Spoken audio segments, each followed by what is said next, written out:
Assalamualaikum guys, welcome back. Kajang Pak Malau, kajang belipat, kajang hamba mengkuang layu. Cari rezeki, jangan mengelat, nanti tuan hamba dapat malu. Alamak, malunya aku.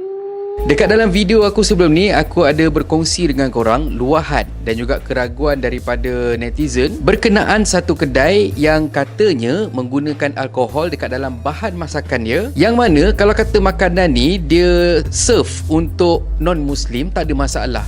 Tapi masalahnya sekarang ni bukan setakat yang makan tu orang Muslim, orang yang masak, orang yang sediakan makanan tu pun sebenarnya orang Muslim. 大嘅，兩煲大嘅食嘅。Bông mì không?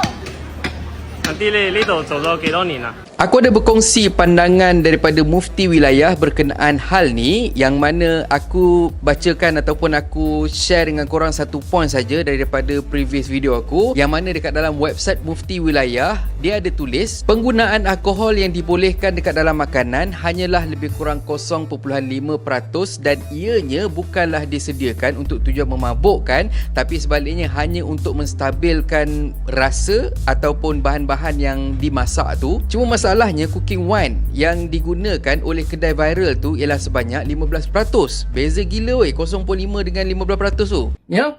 Mufti wilayah juga nasihatkan kalau ada kemuskilan ataupun keraguan pasal makanan, bahan makanan ataupun kedai dan sebagainya, pergilah rujuk dekat JAKIM. Jadinya untuk hari ni aku nak kongsi dengan korang apa statement JAKIM pasal kedai nasi ayam klepot yang viral baru-baru ni. Dekat dalam media sosial JAKIM ada keluarkan posting ataupun statement pasal hal ni, yang mana JAKIM kata penjelasan isu status halal premis makanan klepot chicken rice. Itulah sebuah video berkenaan status halal sebuah premis makanan klepot chicken rice di Sri Petaling yang telah menggunakan rice wine dalam masakan.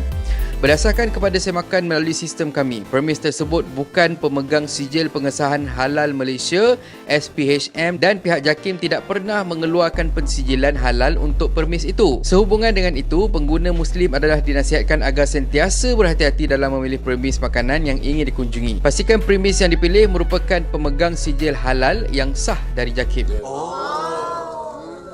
Kita nak tahu macam mana benda tu. Takkan setiap kali kita pergi makan kita akan kena tanya dekat kedai tu, mana sijil halal, mana sijil halal. Ada tak contohnya macam pihak berkuasa tempatan dia akan letak stiker yang kata kawasan ni ataupun restoran ni dia grade A dari segi kebersihan dan sebagainya. Ataupun sebenarnya selama ni aku tersalah tengok, aku tak dapat tengok, aku tak tertengok, ataupun sebenarnya benda ni wajib digantung tapi pekedai tak gantung ke macam mana? Aku harap boleh dapat penjelasan daripada JAKIM juga, pencerahan daripada JAKIM pasal benda ni juga. Aku bukan kutuk, aku bukan hentam, aku betul-betul nak tahu. By the way, jadinya kalau kata tak ada sijil halal, bermakna premis tu, kedai tu sebenarnya mungkin dia sediakan bahan-bahan ataupun cara penyediaan makanan dia tu, mungkinlah sebab orang kedai ni dia belajar masak nasi ayam klepot tu daripada orang Cina, makanya dia menggunakan sepenuhnya apa yang diajarkan oleh tukang masak Cina tu, dia apply 100%. But anyway lah kan, kalau kata ada perkataan berunsur arak dekat bahan-bahan tu, aku confirm akan elak. Walaupun arak tu dah confirm alkohol, tapi alkohol belum tentu lagi arak. Cumanya kalau kata kita dah ragu-ragu tu, seeloknya kita tinggalkan, kita elakkan. Nasihat aku, seeloknya sebelum kita makan ke apa ke, kita buat research dulu, kita check dulu, sebab bukan apa, benda-benda semua akan masuk ke dalam badan kita.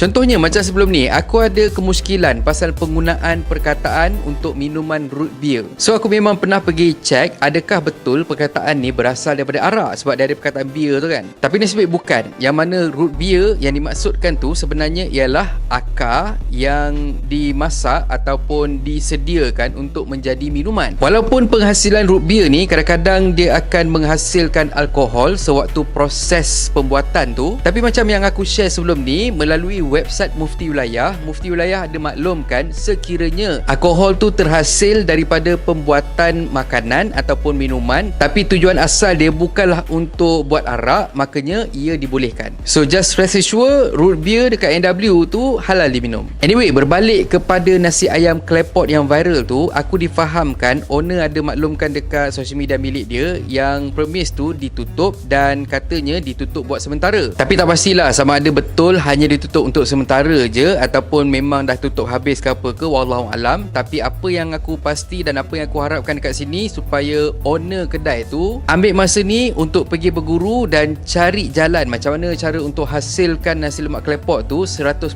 halal untuk dimakan oleh orang Muslim. Kalau cuba pergi dapatkan nasihat daripada pakar, aku rasa ada je cara ataupun bahan yang boleh gantikan cooking wine tu. Dan let's say lah, kalau kata ada beza rasa sikit-sikit pun apa salahnya, asalkan apa yang kita masakkan untuk orang tu bukan daripada bahan-bahan yang meragukan. Yang kedua, nasihat aku, pergilah dapatkan CJ halal daripada Jakim supaya dapat kembalikan keyakinan pengguna supaya datang balik ke kedai tu. Dekat dalam isu ni kita boleh tengok baik dan buruk sekiranya kedai kita jadi viral. Dari segi kebaikan of course lah untung. Dan yang kedua, kalau macam dalam kes ni sekurang-kurangnya kita dapat elakkan pelanggan-pelanggan lain daripada terpedaya dan terus makan makanan yang sebenarnya terhasil daripada bahan-bahan yang meragukan. Buruk dia pula waktu tu memang dah berpusu-pusu sampai beratur orang nak cuba makanan tu, sedangkan kita sebenarnya tak tahu apa isi dekat dalam makanan yang viral tu. So benda ni agak berat sebenarnya. Aku pun selalu juga sebenarnya buat food review dekat TikTok aku. Semoga aku tak kongsikan info makanan dan juga tempat makan yang tak betul pada korang yang follow TikTok aku.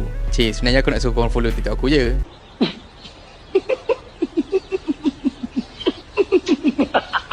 Kedua, aku harapkan korang yang tengok video ni supaya dapat follow channel Plat Selangor. Sebabnya aku akan pergi ke kedai-kedai makan yang berdaftar dengan Plat Selangor ni untuk aku sendiri cuba. Anyway, apa pun, link korang boleh tengok dekat ruangan pin komen. Apa pun, terima kasih pada Jakim atas pencerahan, dan kepada korang semua yang masih ragu-ragu pasal tempat makan ni, aku harap korang dah faham dah. Kena ingat, tak semestinya restoran yang mana ada staff yang bersongkok ataupun yang bertudung itu dah bermaksud confirm kedai diorang tu halal. Ya?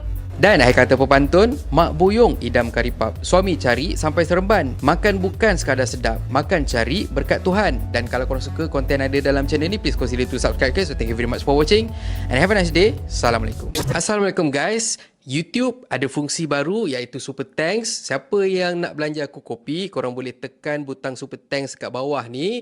Korang belanja aku RM6 je. So kalau sesiapa yang nak belanja aku kopi, bolehlah tekan Super Thanks ya. Anyway, terima kasih sangat-sangat untuk sokongan korang. Assalamualaikum.